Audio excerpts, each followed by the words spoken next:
I remember after graduating high school, I kept having this dream that I was preparing for the final exam again and again and again. And I had to study, and the pressure was on. I had to take the test, and I'd wake up with a cold sweat, and it would hit me. I already took the exam. I passed it. I graduated. There will be no more such final exams as I took then. It's like no more death, no more sorrow. The first things that passed away. It was like the kingdom had come. No more high school tests. I remember the incredible joy when wow, it's over. It dawned on me. It was too good. No more tests. Of course, that wasn't exactly the case. I went to college and there was more tests. But not only that, life is filled with tests. Even after you graduate from school, many other kinds of tests. There are government tests. There are tests to obtain licenses. Tests to advance. I had to take a test. I'm driving in New York for years, and when I went to New Jersey, I had to take a test again, and I did worse than I did when I was 16. Tests to advance in your career, unofficial tests, people who test you, all sorts of other things. But the issue of tests is a very important one. Very important for anyone who is a child of God, because God also gives us tests. It is not about His love, loving you. He loves you from the beginning. It's not about grace. It's not about salvation, that you're saved by His grace, period. But that salvation has to work out. And the working out of it, part of that is tests. Imagine being in school and you're being given a test and you don't realize you're being given a test. And so you never prepare for it. Chances are you would not do well on that test. Most believers do not prepare for the tests that God gives. And you need to know it because God does give it, and life naturally produces it, and God uses it. You need to know this because otherwise your walk is like someone who is in a course but doesn't know that you're taking a test at all. If you're going to be successful and pass the test, you need to know and say it's okay. And I want to pass it. And I want to succeed. We're going to go from what we learned in school. This is called the test. From what we learned in school, that was earthly things. The school that we went to when we grew up was training us, most likely, unless it was a Christian school, was training us for earthly things.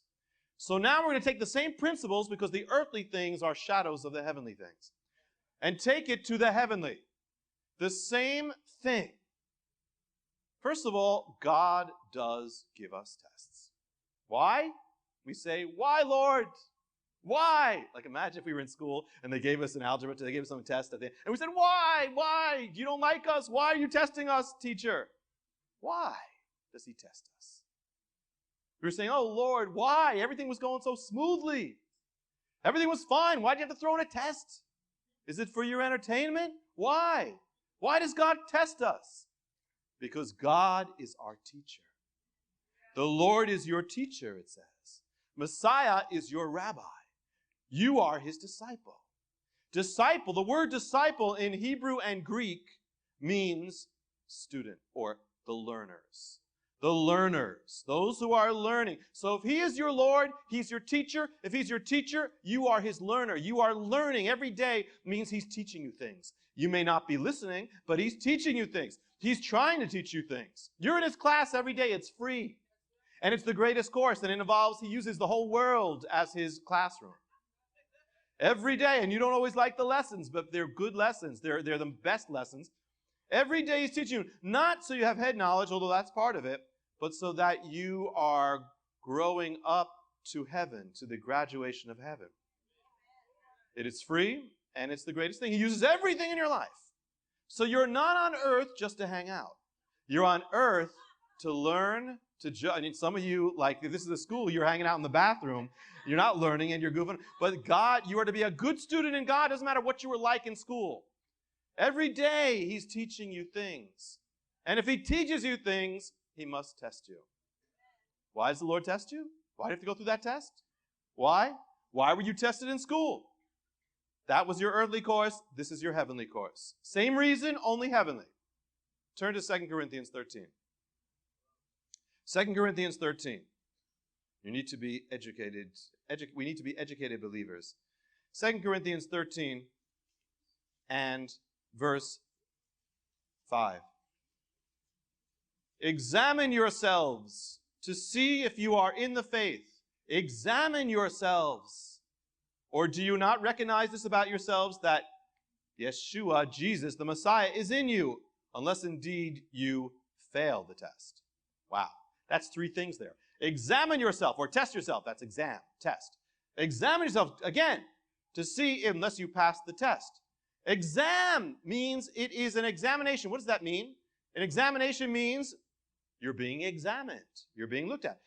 What is the first thing of a test? To show what's inside you. Why does God test you? God is not interested in the appearance. He's not interested in what you present yourself as. He's interested in the real thing, what's really going on. So a test shows the real thing. That's what a test is. That's what a test is. It tests the real thing. When you test somebody, you're trying to get through the facade and try to get to the real thing. You're testing them. It's easy to talk the talk, but to walk the walk. Testing separates the talk from the walk. It's easy to preach about patience, but when things come up that challenge your patience, that's when you're tested. It's easy to talk about love, but when you're driving and that person cuts you off, that's your test. Are you going to, I love you. Can you do that?